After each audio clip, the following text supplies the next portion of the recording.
All right, welcome back once again, everybody. I'm Don Seifrit. It's the Dr. Treefert and Don podcast. I'm here with Dr. Kari Peter. Say hi, Kari. Hello.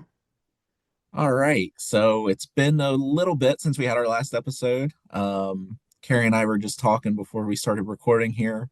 We wanted to do just kind of a shortish update in general. We'll talk a little bit about what we're seeing when it comes to the trees. And then as things kind of progress during the season, I think we'll be getting back into the swing of things where we're doing more regular podcasts. Um, I know for me, I was just looking at some trees the other day. We're still we're maybe starting to see a little bit of swell, but everything's still pretty tight. What about you, Gary? Yeah, so I'd say down in Adams County, I think it varies where the location is. Like 2 weeks ago, I saw some gala trees that definitely were swollen and looked like they were in Silvertip. And then yesterday, I took a drive around Freck's Orchards here in Biglerville, and the pink ladies are very swollen. I will tell you that they're ready to go. But the galas were still pretty tight as far as if we're talking about early varieties. The peaches are slightly they're some of depending on the early peaches I think are starting to swell. The pears are definitely swollen. And so, the warm weather that we've had the last 2 weeks definitely have encouraged things to move right along. So much for that promise of a less stressful spring and popping up sooner. I mean, with February and January being so cold, but that's now a distant memory. So, Yeah, the daytime temperatures hitting what 60, 70 degrees has definitely yep. moved things along. Yeah. Um, Although with the nights being a little chillier, I think that is holding things back. However, I'm a little concerned about this weekend. We have a lot of rain that's in the forecast, and the overnight temp isn't going to drop that much. It's going to be, at least for us, about 50. So that's definitely on the warmer side as far as warming up those roots. So, but then it's sort of like, as I was looking at the 10-day forecast, definitely a real seesaw effect, like dropping down into the 40s and 30s at night or even during the day and then coming back up. And so we're kind of in this quintessential, very schizophrenic time of the season. That's usually March. Mother Nature does not know what she wants to do. Does she want to hold on to winter? Does she want to bring in spring? That's March is always a very interesting battleground month for weather. yeah, definitely. I know when I got up this morning it was still down in the 30s, but you know. Yeah, here too, here too. And we had frost. We had a really hard frost earlier this week. I think on Monday or Tuesday morning. So, it's still holding on. Old man winter is still kind of there's still a slight grip there, but it is weakening. So I know you've got an update for yourself, and Yep. Greg sent you an update. Dr. Yep, Kropchak yep, sent you an Greg, update. yep. Greg sent me an update. So I will start with the entomology insect update. So these are some main points that Greg had forwarded along that he wanted to make sure that the listening community were aware of. So the first thing, prepare to start insect pest monitoring this season. Red-banded leaf roller and spotted tentiform leaf miner will start flying in March. Usually this isn't a problem. Oriental fruit moth traps should be placed in the orchard about the first week in April. And codling moth traps should be out at the pink stage on apples. So take home message: get your traps ready, get them ready, lined up, and ready to be put out into the orchard. As far as sprays go, dormant oil spray can be used if control is needed for European red mites and San Jose scale. No captan or sulfur within 14 days of the oil application. No frost within 48 hours before or after the oil application. Also, another point that I also want to emphasize with the oil application is that as long as the trees aren't showing green tissue, you can mix oil and copper together, because one of my recommendations when I get into the plant path update, the tree fruit disease update, is your dormant copper sprays. So I always want to reassure people, as long as you're not showing green tissue, you can safely mix oil and copper together. The next point he has is Persilla adults will start coming to the orchard, and dormant oil application or applications will delay egg deposition and keep the Persilla population more synchronized. The addition of a pyrethroid insecticide will also control adults and can be mixed with oil. And then the last thing that he has is, if needed, plan to apply mating disruption for codling moth and or oriental fruit moth before the start of the adult moth's flight.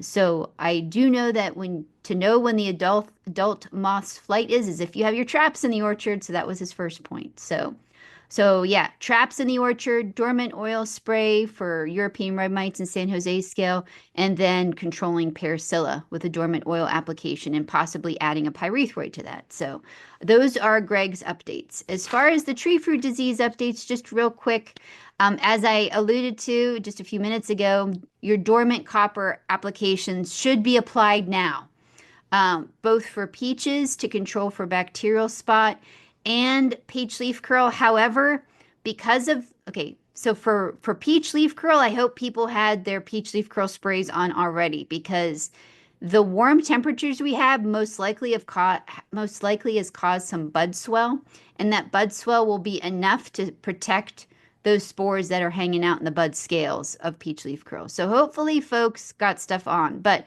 if your peaches are still pretty tight and haven't swollen much, you probably can still get away with a copper spray that will cover your bacterial spot and your peach leaf curl.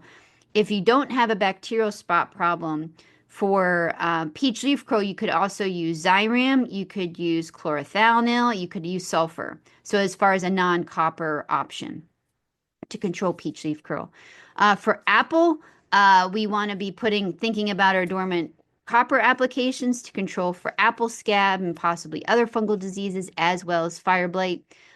For both stone fruit and apples, you want to be aiming for 2 pounds of metallic copper per acre to apply. So refer to the product label to understand how much copper is in the copper product that you're using. It will tell you how much metallic copper per unit of the product is in there.